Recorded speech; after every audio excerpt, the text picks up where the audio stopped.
আজকের এই দিনটি আমার জীবনের সবচেয়ে সুন্দরতম দিন, 26শে নভেম্বর। এই দিনে ঠিক 1 বছর আগে বাবাই আমার কোল আলো করে আমার কাছে আজ 1 বছর কমপ্লিট বাবাইয়ের প্রথম জন্মদিন। আজকে মায়ের জন্য একটু পায়েস বানাচ্ছি, যেটা প্রসাদ স্বরূপ বাবাইও খেতে পারবে। Hi, good morning. ঘুম ভাঙলো? Happy birthday.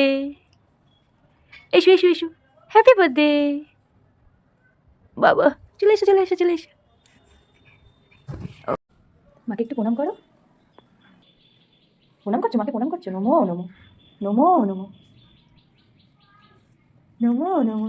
জন্মদিন মানে এই ছোটবেলা থেকে শুনে এসেছি পায়েস বাড়িতে হবেই, আর আজকে মায়ের জন্য আর বাবাইয়ের জন্য পায়েসটা না হয় আমিই বানালাম। আমার তো পুজো কমপ্লিট, আর এদিকে বার্থডে বয় রেডি হয়ে স্নান টান করে পায়েস খেয়ে এখন যাচ্ছে একটু বাইরে ঘুরু ঘুরু করতে।